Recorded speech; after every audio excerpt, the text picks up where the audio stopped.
얽힘은 물리적 인과관계일까요? 아니면 통계적 상관관계일까요? 얽힘은 통계적 상관관계라는 관점에서 이야기를 진행해 보겠습니다. 우리 일상에서 벌어지는 대부분의 현상은 원인과 결과가 명확한 직관적 설명이 가능합니다. 이 직관적 설명은 입자 파동 이중성이 두드러지는 미시 세계에서 입자 성격이 강한 컴퓨턴 산란까지 연장될 수 있습니다. 하지만 파동의 성질이 매우 부각되는 양자 얽힘을 직관적으로 설명하기란 거의 불가능에 가깝습니다. 물론 물리적 인과관계에 기반한 직관을 말합니다. 두 개의 파동이 서로 분리된 경우를 생각해보죠. 이 둘은 물리적으로 분리되어 있고 각자의 형태를 유지합니다. 물론 이 두 개의 파동 패킷 간 거리를 당연히 알고 있습니다. 영상에서는 이 거리 L이 얽힘의 직관적 이해를 어렵게 하는 요소 중 하나라는 관점에서 출발합니다. 이제 두 개의 파동 패킷을 선형 결합시켜 볼까요?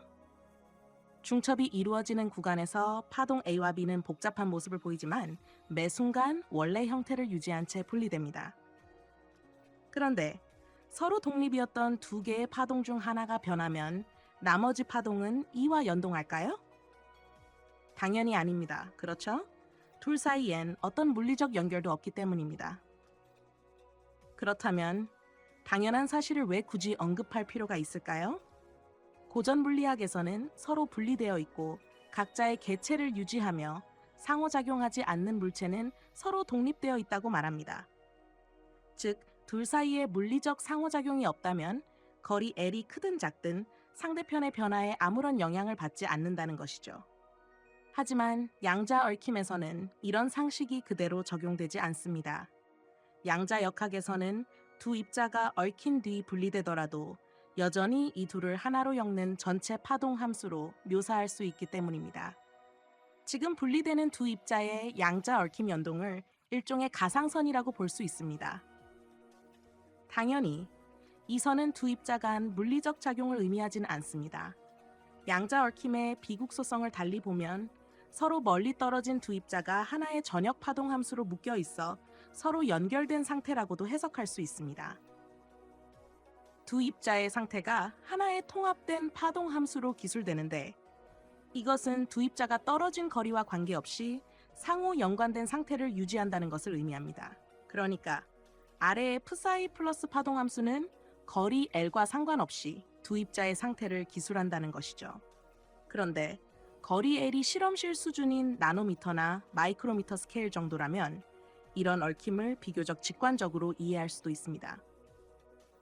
두 입자의 확률 진폭이 서로 겹칠 수 있고 특정 양자 연산을 위해 입자들의 파동 함수를 의도적으로 중첩시키는 실험적 상황도 가능하기 때문입니다.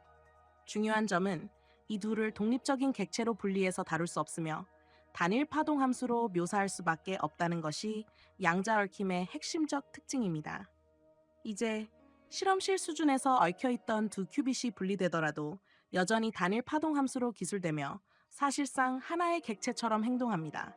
물론 두 입자의 파동 패킷이 연결된 형태의 이 파동은 직관적 설명을 위한 가상의 파동이며 아무도 그 실체를 정확하게 묘사할 수는 없습니다. 그런데 두 입자를 아우르는 뭉툭한 형태의 파동은 입자를 세밀하게 기술하기엔 한계가 있습니다. 비록 두 입자 근처 파동 패킷이 약간 더 큰 형태를 가질지라도 말입니다. 사실 양자 연산을 수행할 때 두 큐빗의 형태와 위치에 대한 직관적 정보 없이도 각각의 큐빗에 양자 게이트를 적용하는 데 큰 지장은 없습니다. 그러나 통신이란 원거리 작용에 얽힘을 적용하는 경우에는 각 큐빗의 정확한 위치를 특정할 필요가 있습니다. 송신과 수신에 쓰이는 큐빗을 각각 제어할 수 있어야 하기 때문입니다. 비록 얽힘을 이용한 통신 자체가 원천적으로 불가능할지라도 말이죠. 여기서 주목할 점은 얽힘은 거리에 무관하게 성립한다는 것입니다. 지구와 달, 행성과 행성만큼 거리가 멀어도 두 입자가 동시에 변한다는 기존의 실험 결과는 우리의 상식을 흔들기에 충분합니다. 일반적으로 거리와 동시성의 개념을 결합시키면 흔히 초광속 같은 개념이 떠오를 수밖에 없습니다. 이는 매우 조심스러운 영역이며 다양한 이론과 논쟁이 존재합니다.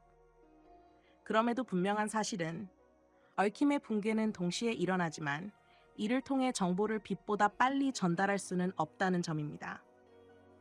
보다 본질적인 이유는 정보의 생성이라는 관점에서 볼 때 관측에 의한 얽힘의 붕괴로 생성된 두 입자의 상태와 조합을 우리가 제어하는 것이 불가능하기 때문에 이를 통신수단으로 활용할 수 없다는 것입니다.